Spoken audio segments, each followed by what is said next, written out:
E Ekev é o apelo da sensibilidade, que traz o sentido do ouvir. O ouvir é diferente do escutar. Quando você escuta alguma coisa, mas os seus aparelhos auditivos, ele não interpretou aquilo ali. Você ouviu, mas você não conseguiu descrever, você não conseguiu entender o que foi dito. Então, o apelo desta paraxá é sobre ouvir. E o sentido, esse sentido humano, dentre os outros sentidos, de ver e o de ouvir, eles têm precisões diferentes. Porque uma coisa é o que você vê, ou seja, a sua psique, ela vai conseguir gravar aquilo que você viu. Mas sobre o que você escuta, você precisa ouvir. Você precisa interpretar e aquilo vai gerar.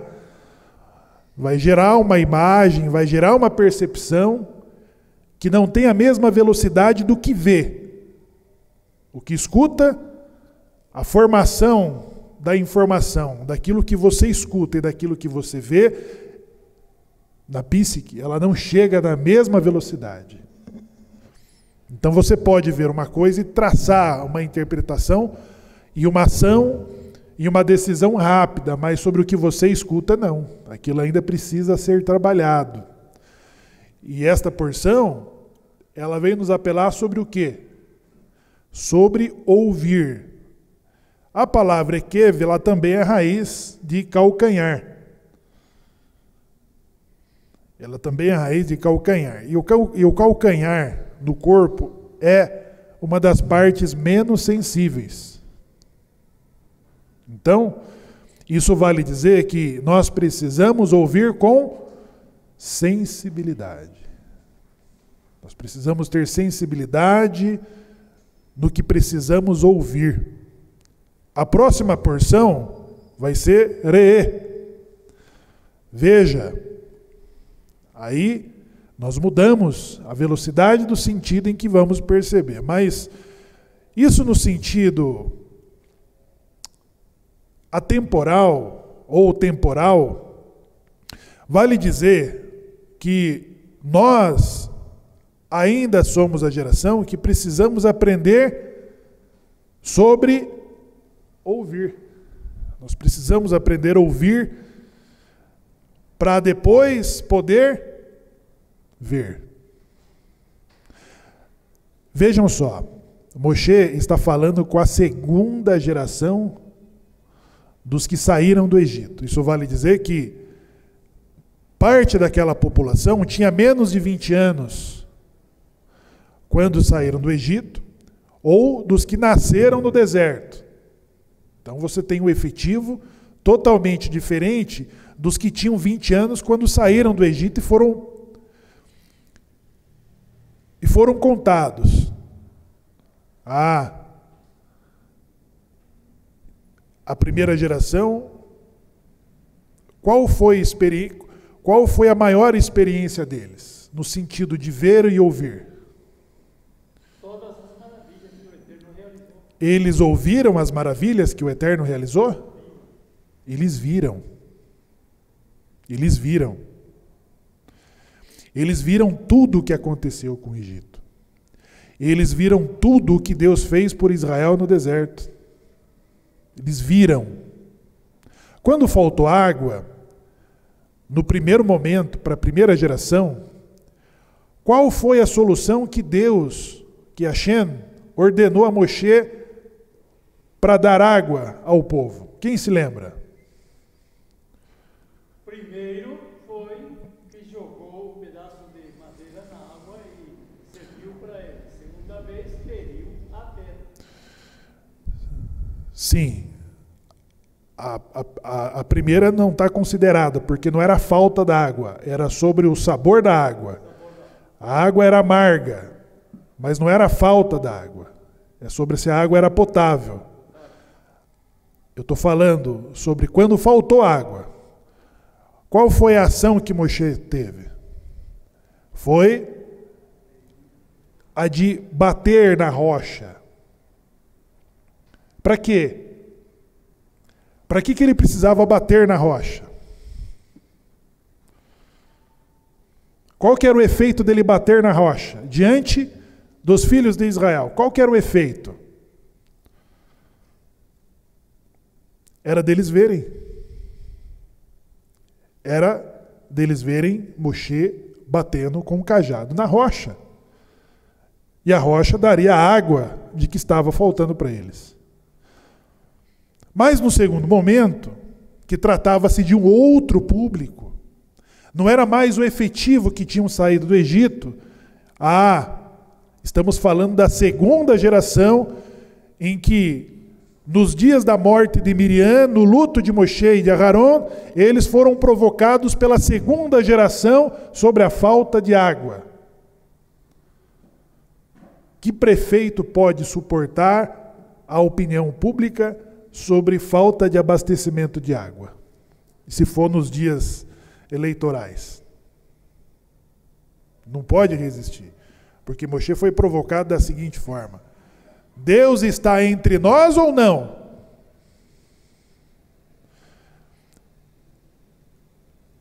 A comunidade disputou com Moshe no momento mais sensível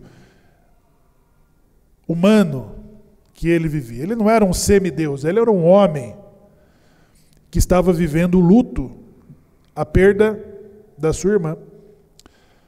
E aí, ele teve uma outra situação de que atribui-se a falta de água exatamente pela ausência de Miriam. Os méritos da água eram os méritos de Miriam. Miriam morreu, acabou-se a água. Qual que eram os méritos de Aharon? E quais eram os méritos de Moshe? O que faltou quando Aharon morreu e o que faltou quando Moshe morreu ao povo? Uma boa pergunta, né? E aí, para a segunda geração, Hashem diz o seguinte: reúna o povo diante da rocha e fale com a rocha, e ela dará água diante do povo. Então, pessoal, por que Hashem está mudando o sentido de comunicação de uma geração para outra? De uma geração que precisou ver todas as ações que Hashem fez em favor de Israel. Todas as ações em que a natureza conspirou a favor dos hebreus e conspirou contra os egípcios. Como que a natureza favoreceu toda uma população do deserto, dando a eles o que o deserto não produz para mais ninguém? Pão, água, sombra, calor, proteção das serpentes e dos escorpiões e roupa. Eles viram tudo isso. Tanto que nós temos a bênção do pão. Nós temos a bênção do pão para uma geração que não sabia que o pão produzia, que a terra produzia o pão, mas que depois da morte de Moshe Rabbeinu, o maná parou de cair. O pão que cai do céu. Então, para a geração que nasce no deserto, o que era o natural? O natural era o pão cair do céu. É a natureza. O pão, todos os dias, cai do céu. Mas depois que Moshe morre, o que falta para o povo? Falta o pão. Falta o pão no período da primavera, da produção dos grãos, da onde se faz o pão. E Yehoshua, então, prepara o pão para aquela geração, na ausência dos méritos de Moshe. E o que aquela geração sente? Olha aí o milagre. Bendito sejas tu, eterno nosso Deus, que faz sair o pão da terra. Olha que milagre. Mas para a primeira geração isso não era um milagre. O milagre era sobre o pão cair do céu. Então, Moshe equivocou, porque eles precisavam ouvir do que ele diria para a rocha e o que a rocha daria para ele diante de toda aquela geração.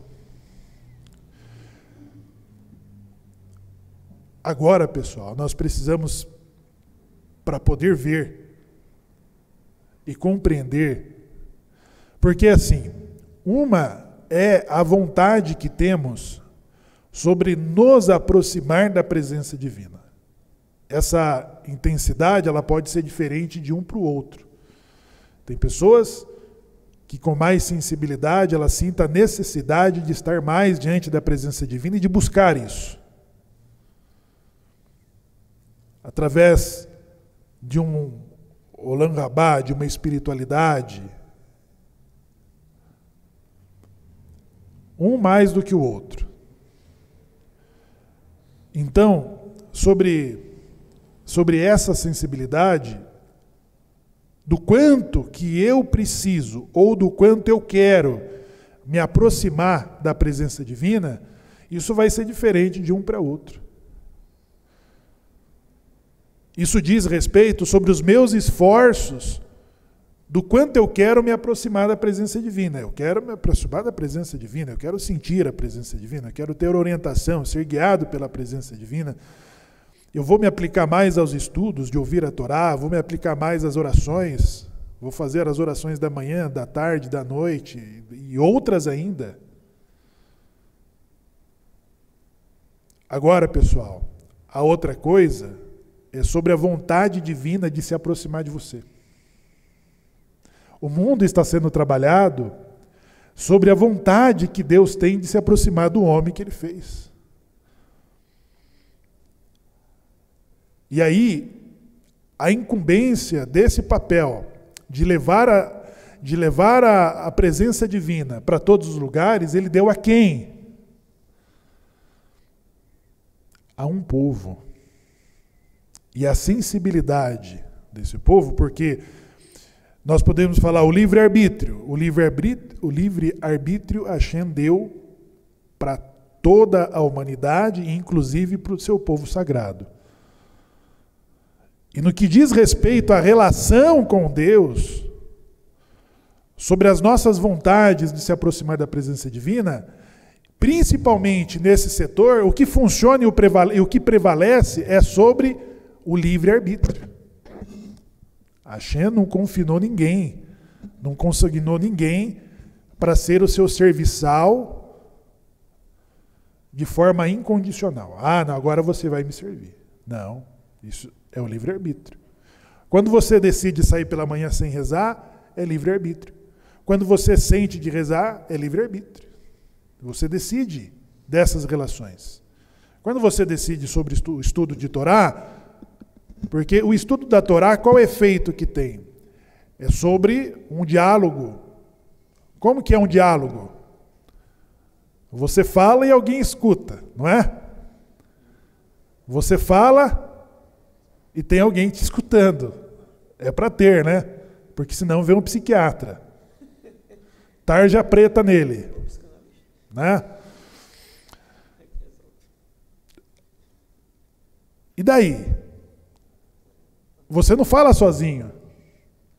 Se você está dialogando com alguém e a outra parte não fala, como que descreve esse diálogo?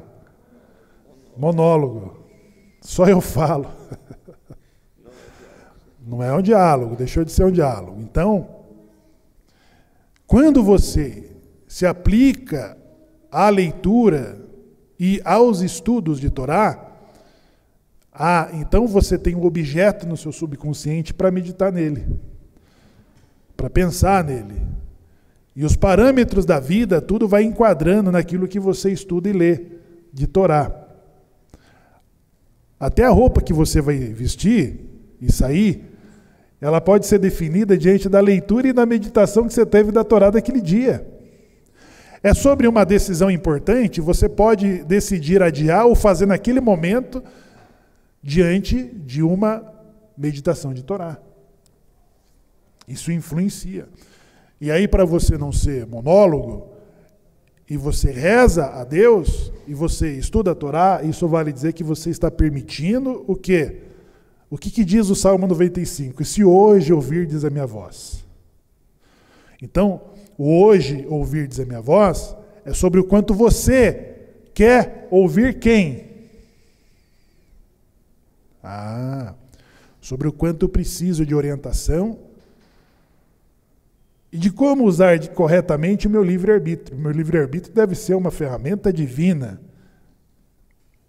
O poder de escolha. E aí sim, nós passamos a usar essa ferramenta da forma mais correta. E diminuímos o índice de erro. Né? E aumentamos as possibilidades de acerto da aproximação. Veja, nós comentamos alguns dias atrás sobre a relação da percepção de Avraham. A geração de Noa, Noa é que Hashem conseguiu, através de Noa, transcender de que depois de 10 gerações viria um justo.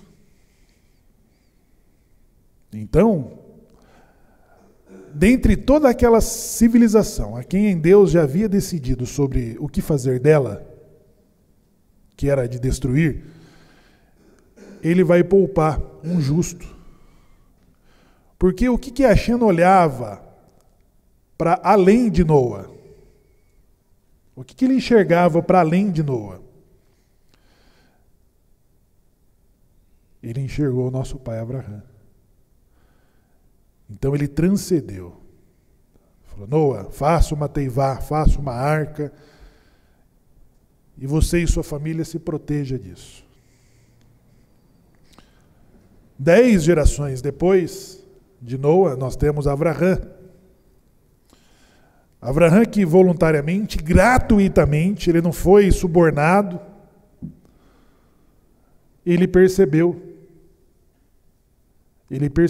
com sensibilidade de que existe um Deus, um único Deus. É um único Deus que está por trás de todas as coisas. Aí Hashem diz assim, ei, saia da terra da tua parentela e venha para o lugar que eu vou te mostrar. No pacto das partes, em que Hashem diz, ande na minha presença e se aperfeiçoe. Qual que é o indicativo desta proposta para Avraham? Sabe uma coisa que está na tua cabeça, assim, uma visão que você quer compartilhar, que você precisa de um sucessor para levar aquilo adiante de você? Mas aquilo está só na sua cabeça. E aí você tem filhos, você tem subordinados, você tem alunos, que você começa a olhar para além deles e falar, esse aqui tem condições de levar o que eu comecei, um legado. E aí, sobre a proposta, Avraham, ande na minha presença e se aperfeiçoe, o que isso está indicando? Isso está indicando sobre uma necessidade que Hashem tinha de se revelar para Avraham. Porém, ele não estava pronto. Ele não estava pronto para isso. E por isso que isso fica muito mais claro do diálogo que Hashem está tendo com Moshe. E ele pergunta, e aí? O que responderei sobre quem me enviou? Eu sou o que sou, serei o que serei, te enviou, mas os teus pais não me conheceram assim. Abraão, Isaac, Jacó jamais imaginaria que o Criador do universo pudesse fazer tudo o que fez aos hebreus no Egito e no deserto, aos olhos de todos. Ou seja, precisou ainda, depois dos patriarcas, aqui nesta porção, está falando assim, E vocês não digam que foi por causa da minha justiça ou da impiedade desses povos que Deus me deu essa herança. Não. Foi pela afeição que ele teve aos teus pais. Ou seja, gratuitamente, Abraão, Isaque e Jacó, eles amaram a Deus. Eu posso usar um termo difícil aqui? Eles amaram a Deus se ferrando. É claro para todo mundo, não?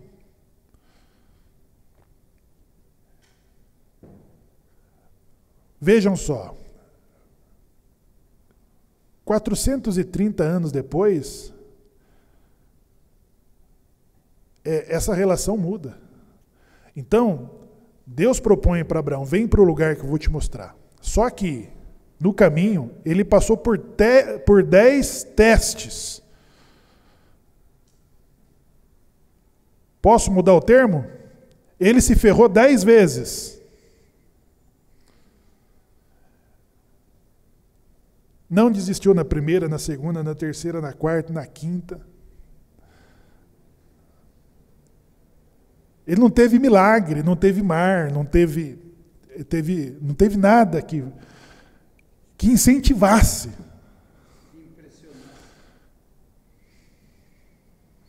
Então, o amor e a fé desses patriarcas se tornaram gigantes, porque eles não desistiam do que eles acreditavam, eles não desistiam do que eles estavam vendo, eles não desistiam do que eles estavam sentindo. Eles não precisaram ser subornados, não precisaram ser cativados, eles foram presos, a mulher foi sequestrada, teve guerra, teve fome, teve prejuízos, teve ameaças.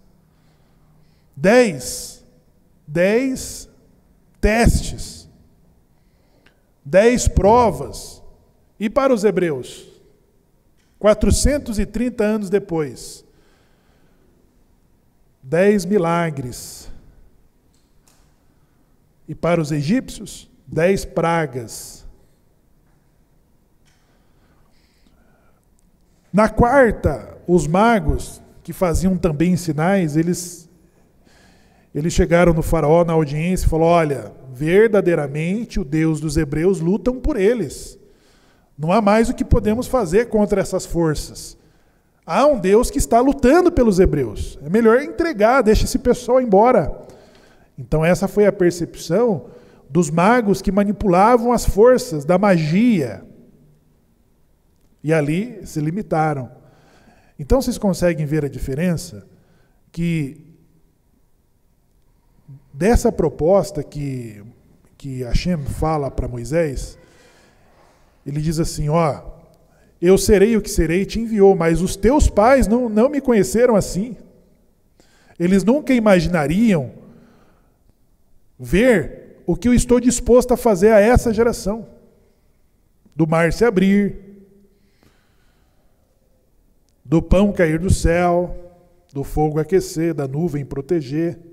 Nada disso eles viram. Eles nem sonharam com isso aí. 430 anos, essa geração, elas foram preparadas para ver tudo que os patriarcas não viram. Entenderam, pessoal? E aí, o que muda? Né? O que muda? Eles estavam prontos para continuar a ver? Aquela geração, 430 anos depois, eles estavam prontos para continuar a ter essas experiências? Fica claro depois da revelação do Sinai. A revelação do Sinai é a disposição de Hashem fazer aquilo que ele desejou fazer a quem? No Sinai.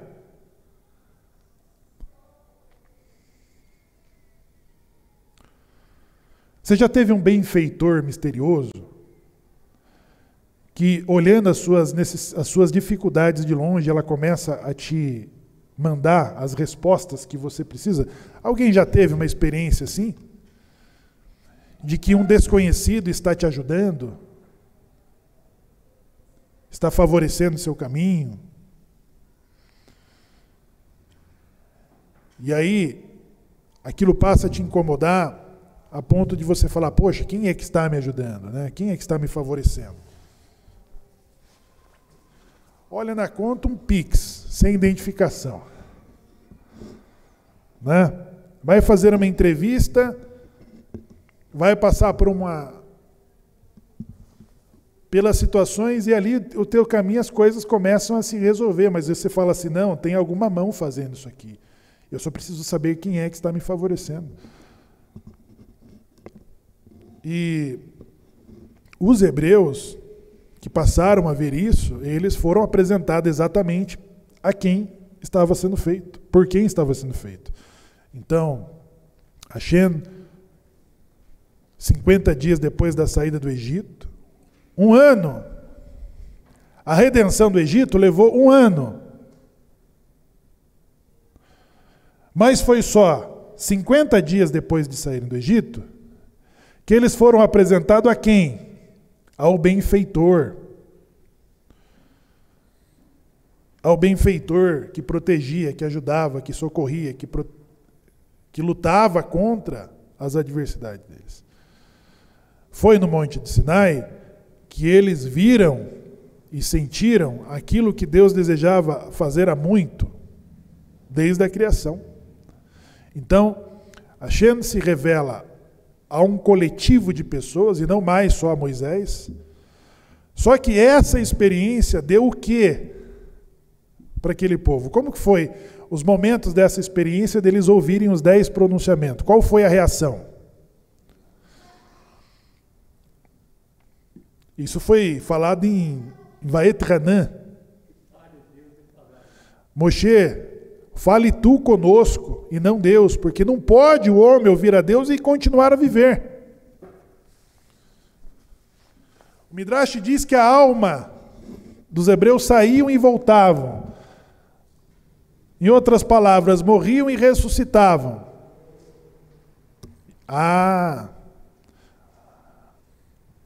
Qual foi a opinião de Deus sobre esse pedido? Quem se lembra? Tá certo, Moshe. Vamos fazer isso. Eu vou falar com você. Bom. Tomara que eles me temessem. Assim, o temor. Então, o temor a Hashem, e essa experiência, e logo depois o bezerro de ouro, o relato dos espias, o que ficou evidente para a geração que 430 anos depois ouviram o próprio Deus? O que ficou evidente? Ficou evidente agora que eles precisam primeiro aprender a ouvir, para depois verem. E nós estamos usando a memória da experiência de Moshe Rabbeinu exatamente sobre aprender a ouvir. Sobre aprender a ouvir e preparar para ver. Porque os que viram, ouviram e viram tudo aquilo que aconteceu, Moshe está usando essa experiência agora para preparar a segunda geração. E aí, desta relação, é quando você reza, qual que a tendência, o que nós sempre temos nas nossas orações? Um pedido. Sempre temos pedidos, não temos? Pelo menos na Amidá, ela tem vários pedidos. As nossas súplicas, que podem ser feitas depois das rezas, também tem vários pedidos. Mas aqui, pessoal, Agora é sobre o que Deus pede para quem? Num diálogo. Ah, bom. Então, se eu sei pedir,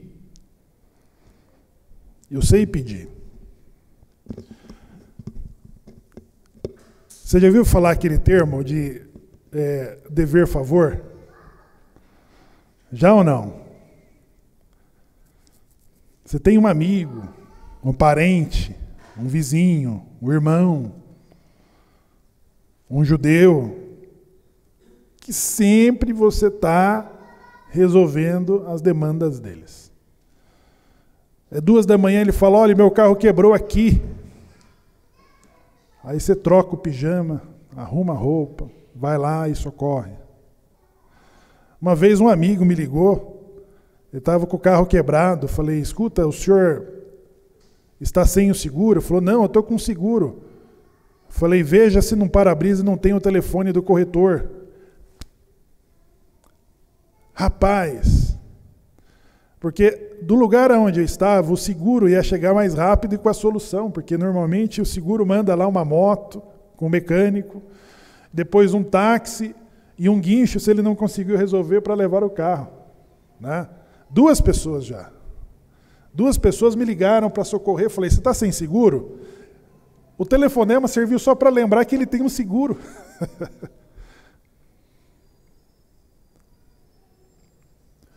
Eu posso ir, mas eu acho que o seguro vai te atender mais rápido. Ligue para o seguro, se não conseguir, eu estou aqui à sua disposição.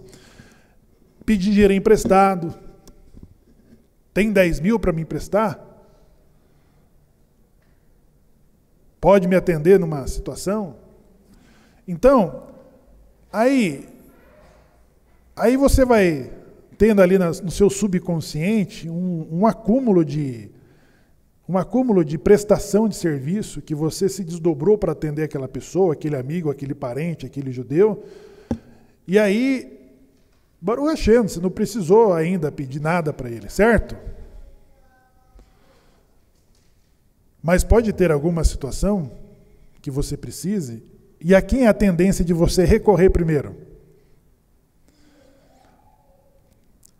É como que você atende as pessoas, você vai gerando um saldo na conta dela, um saldo positivo. O Shaul me socorreu no trânsito, foi lá, pegou o carro dele, resolveu o meu problema. O Shaul me emprestou um dinheiro quando eu precisava. O que ele vai tendo comigo? Um saldo positivo, certo? E aí você vai acumulando, ele vai acumulando esse saldo. Toda vez que eu pego o telefone e vou ligando para ele vai tendo esse saldo acumulado. Quando ele precisar de alguma coisa, aonde ele tende a pedir primeiro?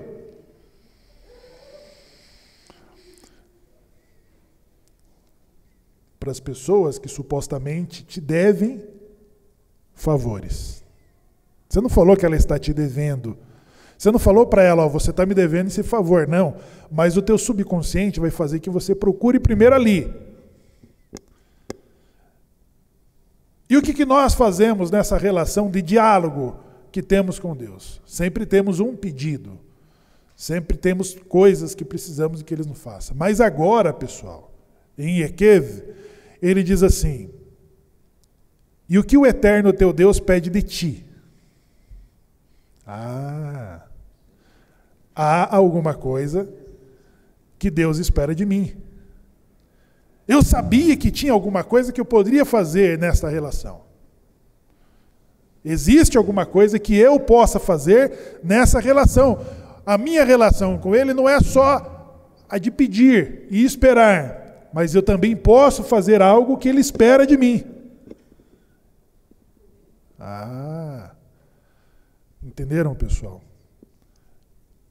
Entenderam que Moshe está falando sobre todas as experiências que deram errado, sobre aqueles que viram. O motivo de Moshe não poder entrar na boa terra que o eterno Deus jurou aos nossos pais foi por quê? Porque ele não obedeceu sobre não bater na pedra, mas sobre falar com a pedra. Fale, Moshe. Ensine essa geração de que eles precisam aprender a ouvir Então vá diante da pedra, aos olhos deles, e fale para a pedra dar a água que vocês precisam. Eles precisam agora aprender a ouvir. Porque sobre os que viram, agora Moshe está falando sobre esta relação. Eles viram, mas dias depois eles estavam com bezerro de ouro. Eles viram, mas duvidaram da capacidade de conquistar a terra que Deus jurou. Então eles não estavam prontos para ver.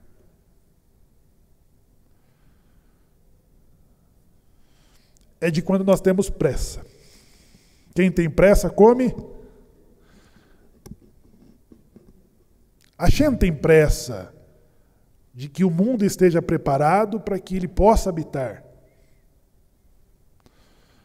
Mas o que ele viu? Não estávamos prontos. Então prepare uma geração que para eles verem, eles precisam primeiro aprender a ouvir. E o ouvir é a parte mais sensível, né? Difícil. Então nós precisamos nutrir esse sentido, esse tato de como que nós ouvimos. Por quê? Quando Hashem falou, Moshe, eles estão certos, tomara que eles me temessem a todo tempo. Né? Agora muda o sentido dessa relação. Agora nós precisamos falar e eles precisam ouvir. Tá? Nós precisamos aprender sobre o ouvir. E aí, pessoal, nesta relação que temos direta com Hashem, e de que a natureza pode conspirar a teu favor, o general iraniano falou que as forças ocultas, Israel mexe com o ocultismo. Israel mexe com o ocultismo. O que aconteceu 12 dias no Irã foi ocultismo. Eles mexem com magias fortes. Tanto que o rabino-chefe do exército das forças de defesa de Israel está na lista de ser exterminado pelos iranianos. Eles têm uma lista de Netanyahu, os chefes militares, Mossad, eles estão na lista, e junto está o rabino-chefe. Por quê? Porque os iranianos e os xiitas, que são religiosos, eles não puderam lidar com as forças pelas quais eles foram subjugados em 12 dias. Eles tiveram uma experiência de uma força oculta que favoreceu quem? Israel. E é verdade, pessoal. Quando na nossa relação com Hashem, de quando nós precisamos, né? Você está num lugar perigoso. Aí você fala. Aí nós temos um texto lá nas súplicas, né? Que diz assim: e antes de que eles clamem, eu lhes terei ouvido. E antes que eles peçam, eu lhes terei atendido. Então tem muitas situações que você recebe ajuda de outras pessoas que você fala assim, poxa. E aí é sobre uma experiência que temos de como que a natureza pode conspirar e conspira a nosso favor. Agora, para não ser monólogo, há um pedido que está sendo feito. O que o eterno teu Deus pede de ti, senão que andes humildemente na sua presença, que o temas, que o sirva, que ande nos seus caminhos e que guarde os seus mandamentos. Dá para descrever cada um desses pedidos para pôr na tua lista? Dá ou não? Dá para interpretar? Sim ou não? Pessoal, e o que o eterno teu Deus pede de ti? Aí entra a nossa parte da sociedade, entra a nossa parte da relação. Né? Aqui nos dispomos a ser. Estou retornando para o judaísmo, Ah, estou retornando para o judaísmo, então isso trata de você. É judeu, é judia, isso diz respeito a você, sobre o que Deus espera de você. Bom, se não, que o temas, o que é o temor? O temor é o respeito a alguém que você admira, você tem admiração e respeito. Mas o temor, ele é algo que separa uma relação íntima, porque a intimidade nos leva a lugares que o respeito pode se perder. O temor é como alguém que está diante de um tribunal, do banco dos réus, e conhecidamente um juiz, olha o shiur desta noite, hein, do Shaul, assistam lá. É como que você está diante de um juiz no banco dos réus, a única dúvida que você não tem é sobre se ele é justo ou injusto, mas que o seu destino está na mão dele.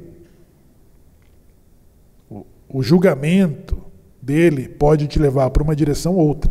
Então isso diz respeito a temor, é uma linha que separa nesta relação. Quando você está na mão de alguém que tem poder de te perdoar,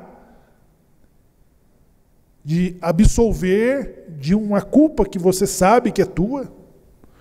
Você não tem dúvida se você está sendo injustiçado ou não. Não é sobre isso. É sobre você saber, eu sou culpado e agora eu tenho que tratar com um juiz que tem poder de me absolver ou de me condenar. Isso é temor.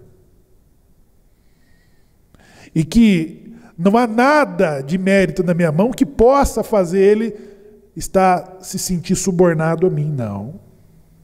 Tanto que nesta paraxá diz assim, de que Deus não aceita suborno. Hashem não aceita suborno. O que pode ser considerado como suborno a Deus? Vamos entender também. Então isso é temor. É essa linha que separa. Não é alguém. Você pode amar a Deus, você pode respeitar a Deus, mas o temor é uma relação de que não há ninguém, nem o próprio Moshe, que ultrapassou essa linha. É sobre você estar diante daquele que Moshe conheceu os 3 atributos de misericórdia. Então Moshe, mais do que ninguém, sabia o que era estar diante da presença divina, daquele que tem poder de te absolver. Que fala assim, Hashem, não leve em contas o pecado desse povo. O Senhor pode perdoá-los. Com quem que Moshe estava tratando? Com alguém que tem poder de não perdoar e de cumprir o decreto. Isso é temor. Que temas ao eterno teu Deus e que o ames. Essa identificação do amor está relacionada aos mandamentos, essa identificação de caráter, de personalidade, de querer se parecer. Você pode pensar em 4 personalidades que você admira no Brasil, seja política, seja de ator, de jogador, de esportista, e você vai entender que essas 4 pessoas que você tem admiração, é que há uma identificação. É do quanto você se parece e tem uma visão do mundo igual a ela. Então, amar a Deus é sobre o quanto nós queremos parecer e nos identificamos com Ele. Né? E servi-lo. O que é o serviço?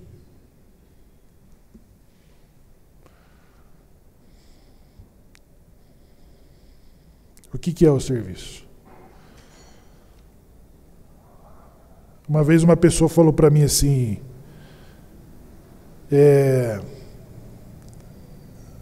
você pode me ligar de vez em quando? Eu precisava conversar, conversar com alguém. A necessidade de conversar. Falei, poxa vida, né? Conversar. O servir a Deus é sobre o serviço,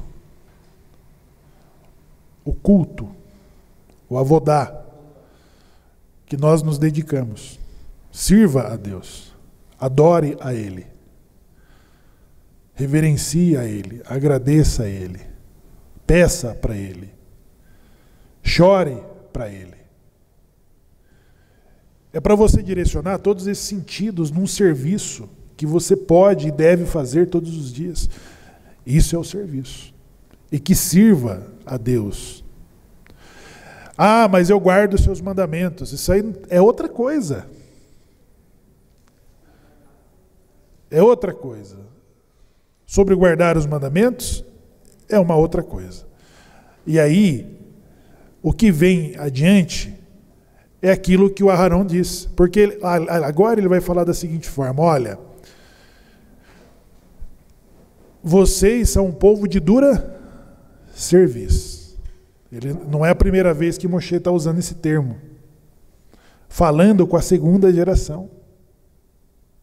A cerviz é o quê? É a nuca. É dura ou não é?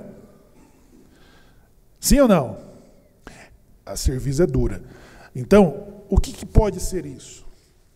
A dura cerviz é sobre a incapacidade de você olhar para trás. De você olhar para... É a insensibilidade de você olhar para trás e ver e agradecer e reconhecer a evolução. Porque aqui o Aharon e o Shaul pegaram na veia da coisa. Reconhecer. Israel sai do status de escravo rumo à liberdade. Israel sai como escravo rumo à liberdade. No deserto, ele é sustentado pelo básico. Eles não foram colocados no Alphaville, cada um numa mansão pronta. Eles foram providos de pão, de água e das suas necessidades básicas. Por quanto tempo? 40 anos. E agora, Yeshurun? Agora você está na terra prometida. Terra que mana leite e mel. Agora você está no Alphaville. No Batel. No Água Verde. No Cambuí. No Morumbi. Aonde mais? Em Copacabana.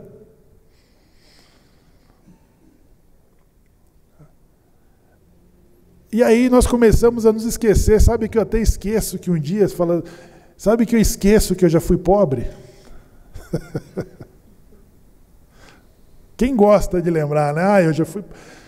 É sobre lembrar das necessidades, é sobre lembrar, né, de todas as pessoas que pelo caminho te deram a mão.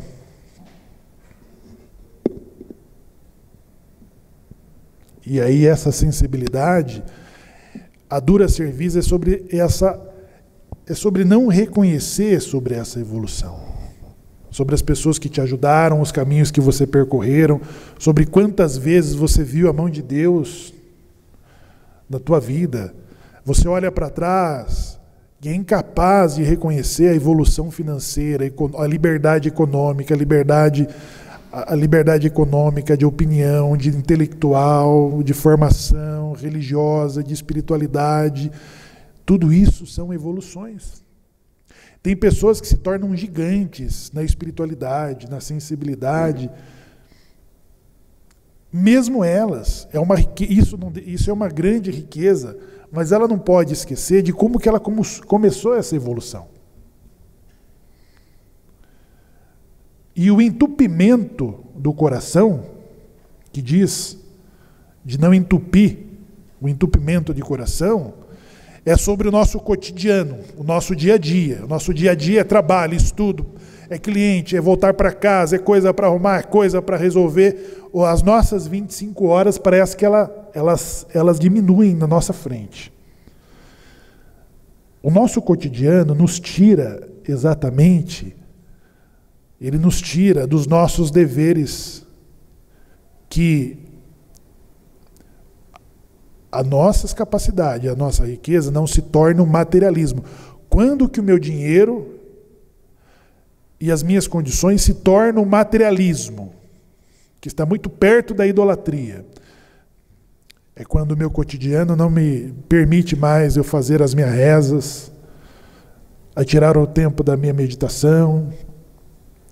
E aí nós entramos num conformismo, primeiro num conformismo de como nós nos distanciamos da espiritualidade, da oração, da meditação, do estudo da Torá, porque é o estudo da Torá que nos coloca no eixo. Sobre eu não roubar, sobre eu não enganar, sobre eu não trapacear, sobre eu não iludir, sobre eu não humilhar. Quando eu me afasto dos estudos da Torá, eu vou perdendo essas percepções, elas vão se afastando e eu vou entrando num conformismo. Primeiro, eu vou deixar para rezar lá no Shabat, porque agora eu estou muito ocupado. Tem que pegar a criança, tem que levar a criança, tem que trabalhar, tem um horário com o meu cliente. E aí,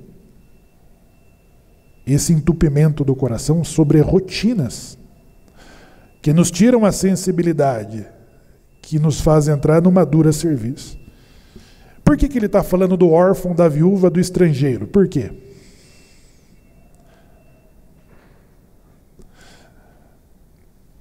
Se você não é sensível de que você era escravo, de que você era estrangeiro em outra terra, por que você vai lembrar do órfão, da viúva e do estrangeiro?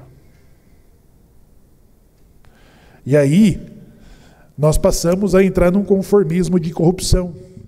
Suborno, é tirar vantagem, é tirar proveito. E nós passamos a escolher todas as coisas assim. E aí, a nossa religiosidade, o que ela vira? Suborno. É quando a tua religiosidade, ela não se torna uma devoção, ela se torna um suborno. Porque você faz uma coisa errada e faço outra certa. Eu faço uma errada e eu faço duas erradas e vou fazer uma certa. Agora eu vou fazer uma de Sedaká. Hoje eu vou fazer uma de Sedaká. Essa de Sedaká, ela é no sentido de uma gratidão, de um reconhecimento, de uma relação que você tem, e você vê a presença divina em tudo que você é, ou é para você compensar o mal feito? Quando que isso é uma de Sedaká e quando que isso é um suborno?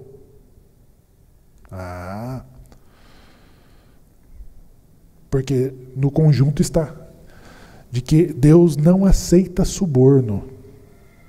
Uma coisa é a sua religiosidade, a outra coisa é você tampar os buracos da tua consciência.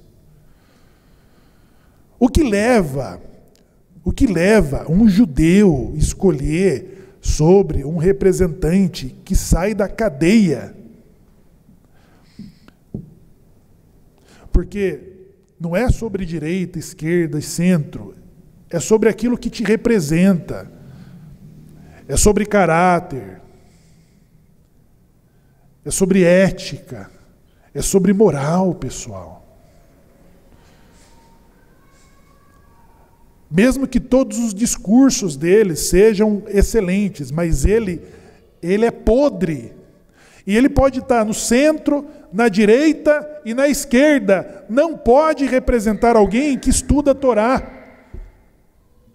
Por quê? Porque o cinema preparou a nossa geração de que Robin Hood, quem que é Robin Hood? É que rouba dos ricos para dar para os pobres. La Casa de Papel é sobre uma multidão de jovens que estão torcendo para os bandidos que estão roubando banco. É isso que é ética de Torá, está em Pirkei Avot. Mas nós temos gerações que os seus heróis, como diz a música dos eruditos da ditadura, quem são os heróis? Quem são os nossos heróis? Quem são os meus heróis na política? Quem são os meus heróis da vida pública? Personalidades, empresários, artistas, músicos, cantores, jogadores. O que nós escolhemos? Então, Isso indica o materialismo que o Aharon está falando. Quando que é o materialismo? O materialismo está sobre o que fazemos do nosso dinheiro e do que não fazemos do nosso dinheiro.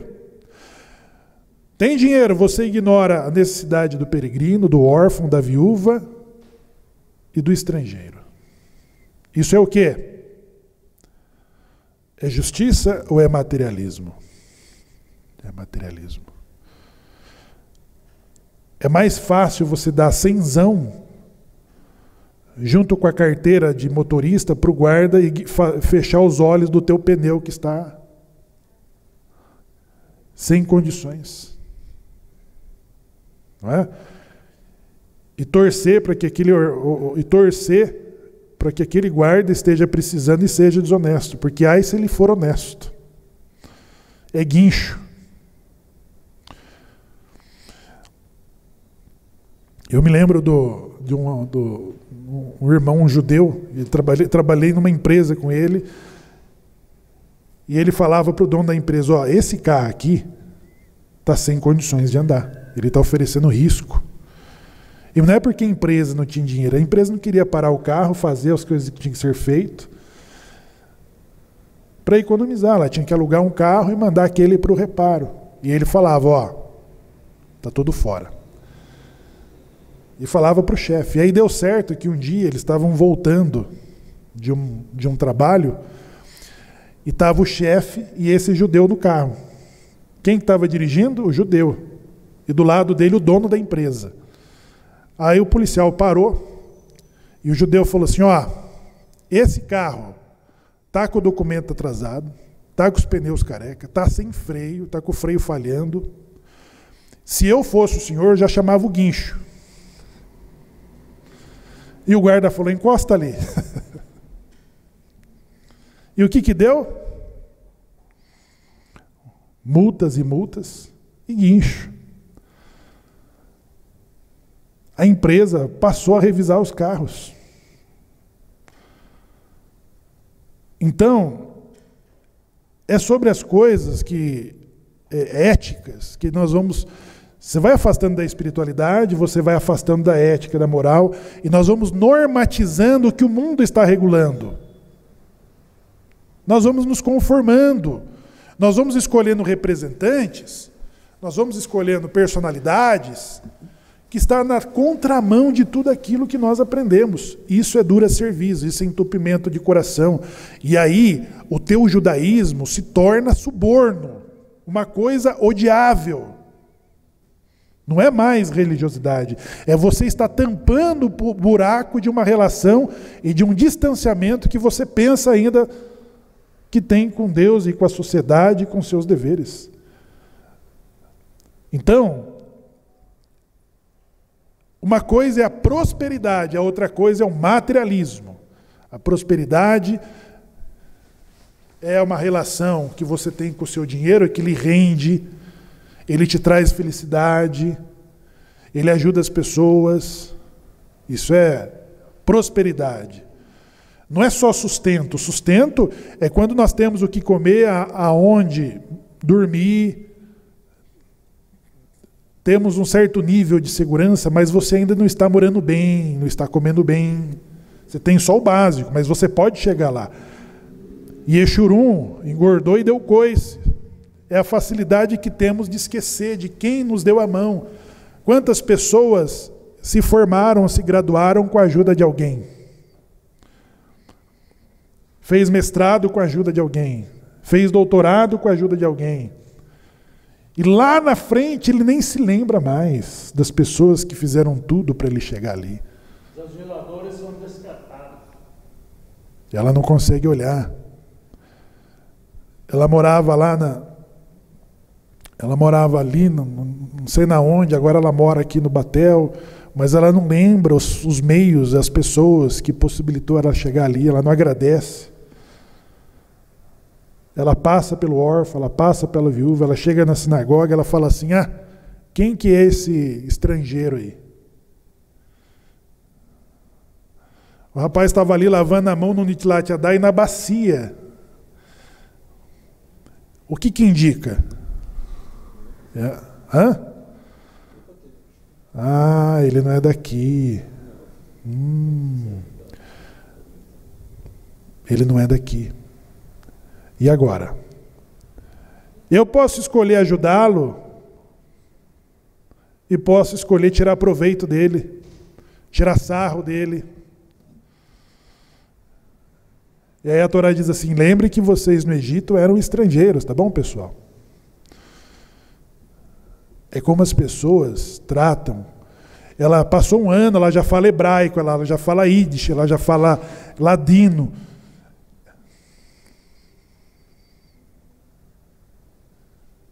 Ela lê o Sidur de olho fechado.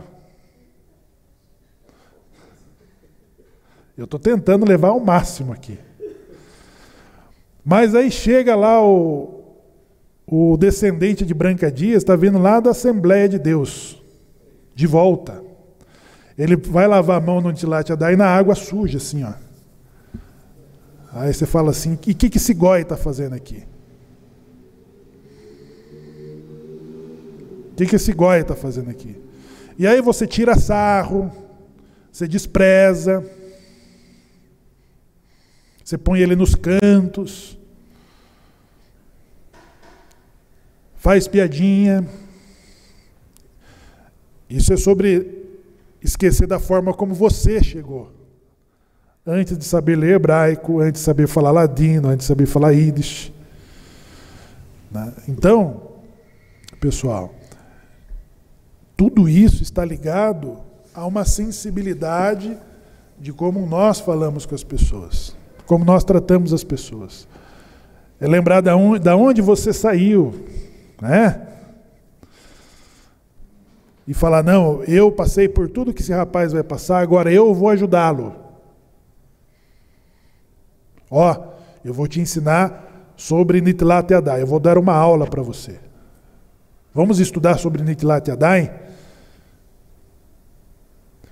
E você vai dando dignidade para a pessoa, vai dando os instrumentos, tudo, pessoal. Então, a nossa relação com Ekev e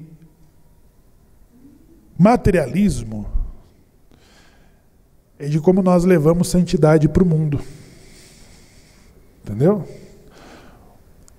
Eu sempre digo: Olam Hazé e Olam Rabá. Nós precisamos saber transitar na fração que temos do tempo sobre quando rezamos e sobre quando meditamos, os dias que a Hashem faz Santa Convocação, e aonde nós depositamos, o que nós fazemos da fortuna que vamos acumulando depois que saímos do básico. Porque uma coisa é sobre Deus te sustentar, de pão e água. A outra coisa é Ele te colocar num lugar que você agora está desfrutando de toda a prosperidade da terra, né? O fruto do ventre, o fruto do teu animal, da tua cria, da tua produção, do teu azeite, tudo isso agora está te colocando no lugar dos ricos, dos milionários, né? E aí a sinagoga desse milionário, como que ela é? Como que é a sinagoga onde os filhos deles rezam? E ali nós levamos a nossa fortuna. Você tem tefilim, tem sidur, tem torá, tem talit, vai para Israel, você está em todas as festas, a tua sinagoga, ela não falta nada, porque você não permite faltar. E aí nós estamos levando com o meu dinheiro, com a minha fortuna, estou levando santidade para o mundo. Então, tudo que eu faço pela espiritualidade da minha relação com Deus, eu estou levando santidade para os meus clientes, para a minha empresa, para a minha loja, para os meus funcionários. Pergunta para o Gabai: ó, a mikve está pronta? Não. Quanto custa? 60 mil. Por favor, deixa que eu pague isso aí. O que é você? O que você está fazendo? Você está levando santidade. Isso não é mais materialismo. Sobre a Mercedes que você anda, a Land Rover, sobre a tua empresa está crescendo. O Aharon é materialista. É materialista? Ele construiu um mikve. O Shaul comprou outra Torá. Não é, você está levando santidade para a tua casa, para os teus negócios, para o teu cliente, né? E está afastando todo o mal. Você afasta todo o mal, você afasta o ladrão, você afasta tudo que não presta, que corrói o teu tempo, a tua saúde mental, teu dinheiro, tuas energias. E você passa a ser blindado, porque a natureza começa a conspirar a seu favor. As pessoas são enviadas para atender às suas necessidades. Aí você fala assim, mas por que ele tem sorte, né? Já um estudo foi feito sobre as pessoas que ganham os prêmios. E a maioria das pessoas que ganham prêmios de loterias e outros, e sorteios, não tem aquele coisa que você vai no shopping ali para comprar uma coisa e ali vem o cupomzinho que vai sortear um carro. Quem são as pessoas que ganham esses carros? As que já têm lá a Ferrari, ela já tem a... Aí você fala assim, poxa, que injusto. Justo quem não precisa que ganhou. Mas por quê? Por que as coisas continuam conspirando a favor dela? Chegou um período de Abraão que ele falou assim, para que tanta riqueza se eu não tenho herdeiro? Tipo, Hashem, vamos parar de brincadeira.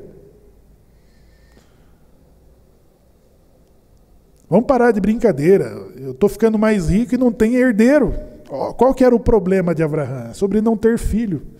E quem são as pessoas que passam a ter sorte, que as coisas começam a conspirar a favor delas?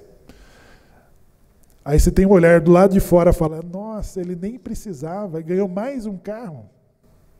Ele ganhou um cruzeiro para viajar. Olha quem ganhou. Será que... Como que a sorte julga esses critérios? Né? Não é materialismo, é espiritualidade, é prosperidade. Né? O materialismo é quando eu passo por cima de todas aquelas coisas que está entre os meus deveres e não levo santidade para o mundo. Né? Não levo sensibilidade. Vamos para o Kiddush, né, pessoal? Vamos para o Kiddush, porque a Haftará do profeta Isaías, ele vem consolando uma mulher que está chorando. Uma mulher que está chorando. É Tzion que diz para Deus, ele me abandonou, ele esqueceu de mim. E o profeta Isaías diz, por acaso uma mãe esquece dos seus filhos? Mas ainda que ela se esquecesse, eu não me esquecerei de ti. O profeta Isaías pergunta, na mão de quem que está o guete do teu repúdio?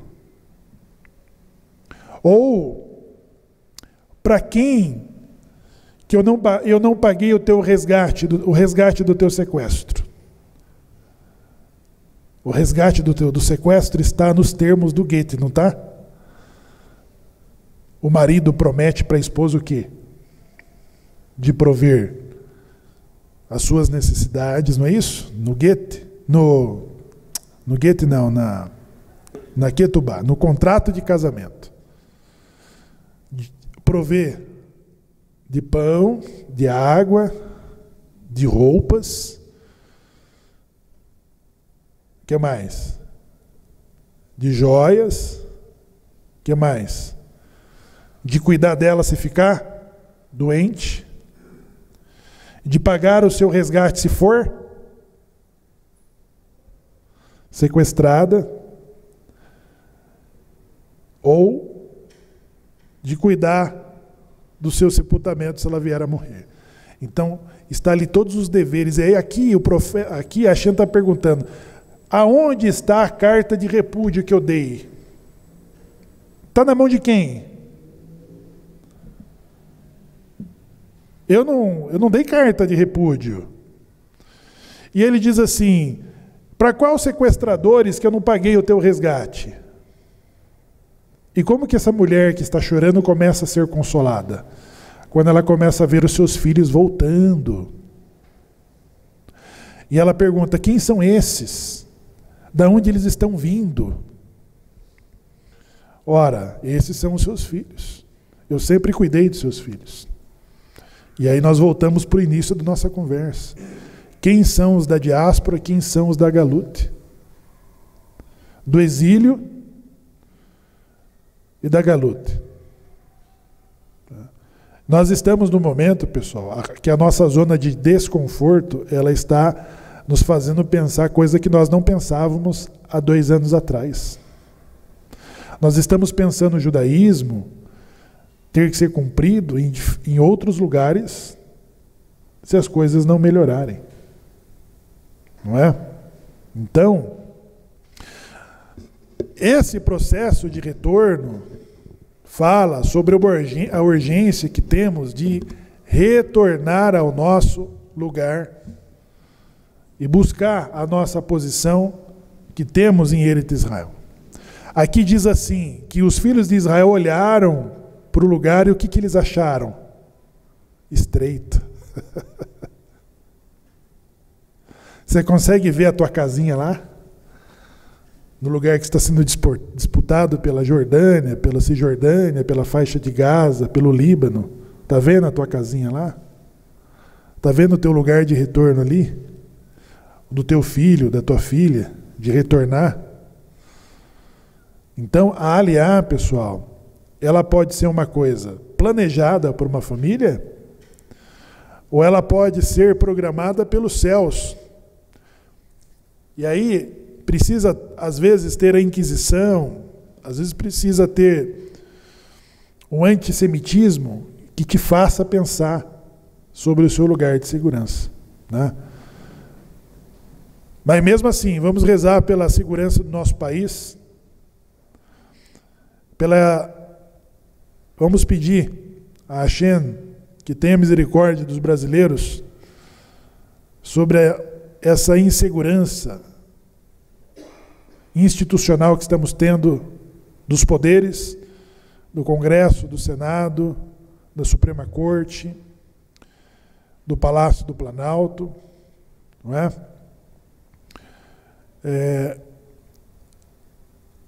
E que isso possa se normalizar. Do contrário, pessoal, nós precisamos nos preparar, né? Pôr as pedrinhas na sacolinha e achando o caminho de volta. Tá bom? Eu acho que as coisas aqui estão inseguras e nós não podemos, a exemplo da Venezuela, demorar muito. Uma das coisas que vem muito rápido é sobre a desapropriação, o confisco, né? Então veja onde está o teu dinheiro, quantos imóveis que você tem, que de repente não seja a hora de você começar a se desfazer disso aí, compra dólar, compra pedras, entendeu, pessoal? Porque se precisar sair, você sai com segurança, tá bom? E para quem estava pensando em comprar mais ter a renda de aluguel, já está ficando inseguro, entendeu? Vou comprar mais uma casa, vou construir mais uma casa para alugar, para vender. Está inseguro, pessoal. Eu acho que não é mais o momento. O momento é de você ter isso de uma forma segura, numa conta segura. Não sei se tem mais conta segura. Entendeu? Ter dinheiro na conta tem que ver aí uma opinião judaica para... Então veja aí um lugar que você possa sacar, compra dólares, porque isso pode melhorar ou pode piorar. O que não podemos falar é de que ninguém foi avisado, de que ninguém foi preparado, de que ninguém foi informado. Então é importante alternar agora as condições, porque lá, ao mesmo tempo, a faixa de terra está ampliando para te receber. Entendeu? Está ampliando. De repente, Uma das perguntas que eu respondi da embaixada, através é sobre quantos associados. E sobre desta quantidade, quantos estão preparados para fazer aliar. Entendeu, pessoal? Então aqui nós temos venezuelanos que deixaram todo o sonho construído lá na mão do ditador. Tem sobrados, tem casas, tem chácaras, tem sítios. E eles estão aqui fazendo coisas para se manterem. Entendeu? E é triste você falar assim, eu deixei um sítio, deixei casa, deixei carros, deixei apartamentos. Entendeu? Então, use essas coisas, porque se tudo voltar ao normal, o teu dólar está lá na mão. Você vai lá e resolva de outra forma. Né? Mas invista em coisa que você possa levar com você se precisar sair do país. Tá bom? Use essas alternativas móveis, não imóveis, mas dólar, ouro e pedras. Fiquem atentos.